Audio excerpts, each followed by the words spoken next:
मुंबई के शांति कुंज सोसाइटी, जहां middle class लोग रहते हैं, 2 कमरों वाले एक साधारण से घर में से किसी औरत की जोर जोर से चिल्लाने की आवाज़ आ रही थी। ध्वनि, ध्वनि बेटा उठ जाओ, लेट हो रहा है तुम्हें। ध्वनि, ध्वनि बेटा। काफ़ी देर तक यूं ही किचन में काम करते हुए चिल्लाने के बाद इच्छा जी, यानी कि ध्वनि की माँ का पारा अब हाई हो चुका था। अब उन्होंने झाड़ू उठाया और ध्वनि के कमरे की ओर पैर पटकती हुई आते हैं और ध्वनि के कमर पर हल्की सी झाड़ू मारते हुए कहते हैं, ध्वनि उठ जाओ जल्दी से, कॉलेज नहीं जाना है तुम्हें। ध्वनि ने आंख मलते हुए कहा, अरे माँ, कॉलेज जाने से कुछ नहीं होता, किसी को कुछ नहीं आता, सारे के सारे प्रोफेसर बेवकूफ़ है, आप मानोगे नहीं, उनसे ज़्यादा तो मुझे आता है। वैसे भी माँ, मुझे कौन सा नौकरी करनी है, मुझे तो एक्ट्रेस बनना है।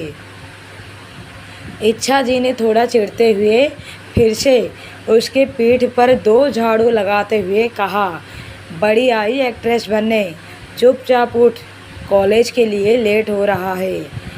किसी भी प्रोफेसर को कुछ नहीं आता, बोल तो ऐसे रही है जैसे इसे सब कुछ आता हो।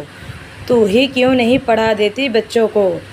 ध्वनि ने अपना सिर ऊपर उठाते हुए कहा, अरे माँ, अगर वो लोग मुझे सैलरी देकर रख ले तो पूरे शहर के बच्चे इसी कॉलेज में एडमिशन ले ले, कहकर उसने फिर से सिर पर चादर खींचकर सो गई। इच्छा जी ने अपने सिर पर हाथ देते हुए कहा, कितनी आलसी है ये लड़की, ये ऐसे नहीं उठने वाली, इसे उठाने के तरीके मुझे पता है। इच्छा जी एक डोल पानी लेकर आते हैं और ध्वनि के ऊपर डाल देती है, जिससे ध्वनि हड़बड़ाकर उठ जाती है। माँ, ये क्या किया आपने, कितना अच्छा खासा सपना देख रही थी।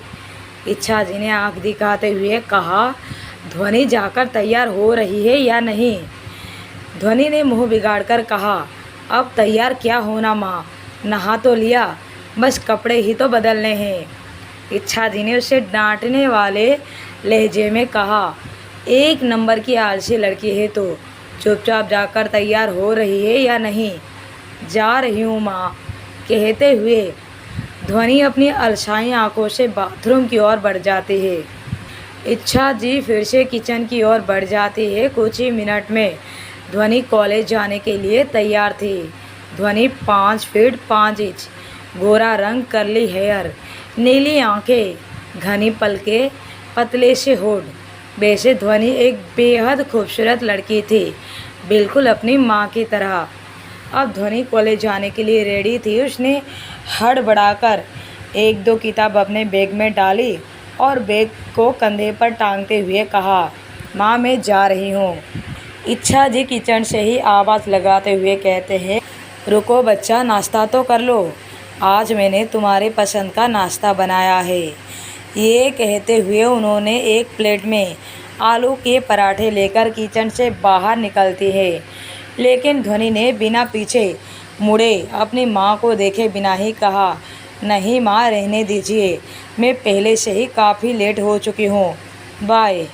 बोलती हुई ध्वनि हड़बड़ाकर दरवाजे की ओर बढ़ती है और जैसे ही दरवाज़ा खोलती है कि अपने सामने एक लगभग 50-55 साल के अधेड़ उम्र की आदमी को खड़ा पाती है, जो लगभग डोरबेल बजाने के लिए अपना हाथ आगे बढ़ाया ही था कि उसके डोरबेल बजाने से पहले ही ध्वनि ने दरवाज़ा खोल दिया।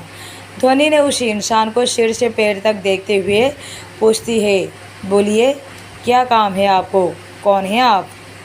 उस इंसान को उसने पहली बार देखा था, जो देखने में किसी अच्छे घर का लग रहा था। ध्वनि की बात का कोई जवाब ना पाकर उसने हैरानी से फिर से पूछा, कौन है आप, क्या काम है आपको। सामने वाला इंसान अभी भी चुपचाप खड़ा था। वो एक टक से ध्वनि को देख रहा था, बहुत ही प्यार से। फिर उसने ध्वनि के पीछे खड़ी इच्छा की ओर एक नज़र किया, जो सफ़ेद साड़ी में थी। आंखों पर चश्मा चढ़ाए इच्छा भी सामने खड़े उस आदमी को ही देख रही थी। हैरानी से इच्छा भी इस इंसान को देख रही थी, जैसे उन्होंने कभी सामने खड़े इस इंसान की कल्पना भी ना की हो। ध्वनि अपनी माँ और इस अजनबी इंसान को बारी बारी से देख रही थी, जो एक दूसरे को नम आंखों से देख रहे थे। कौन है ये आदमी जिसे देखकर उसकी माँ की आंखें नम हो गई? सामने खड़ा ये आदमी कुछ बोल क्यों नहीं रहा है? एक साथ कई सवालों के बौछार ध्वनि के दिमाग में होने लगे। उस इंसान ने अब अपनी नज़र ध्वनि पर जमा ली। उसने अपने नम आंखों से ध्वनि को देखा और अपने दोनों हाथों से ध्वनि के चेहरे को थामते हुए अपने भरे हुए गले से पूछा, तुम ध्वनि हो ना? ध्वनि हैरान थी। ये आदमी कौन है? वो उसका नाम कैसे जानता है? और वो उसे देखकर इतना भावुक क्यों हो रहा है? क्या रिश्ता है उसका उनसे? ध्वनि ने सिर्फ अपनी गर्दन हाँ में हिला दी। उस इंसान ने अपने भरे हुए गले से बस इतना ही बोल पाया, अपने पापा के पास चलो बेटा, वो आखिरी बार तुम्हें देखना चाहते हैं। वो बस किसी भी पल कहकर उसके जुबान रुक गए। उनकी बातें सुनकर इच्छा और ध्वनि को बहुत बड़ा झटका लगता है। इच्छा की तो हाथों से नाश्ते का प्लेट ही गिर गया। वो खुद दीवार के सहारे हो गई, जैसे अब उनके जिस्म में जान ही नहीं बची, वो बेजान हो चुकी है। लेकिन ध्वनि को झटका इसलिए लगा क्योंकि उसकी माँ तो विधवा है। वो सालों से अपनी माँ को सफ़ेद साड़ी में देखती आई है। बचपन से ही उसने अपनी माँ को इसी रूप में देखा है। तो फिर ये किसकी बातें हो रही है? अब तो ये आदमी घर के अंदर की ओर बढ़ गया।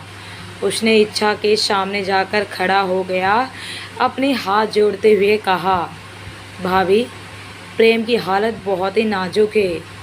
वो किसी भी पल वो अपना प्रायश्चित करना चाहता है। प्लीज़ आप उसे एक मौका तो दीजिए। आप और ध्वनि एक बार, बस एक बार उनसे मिल लीजिए।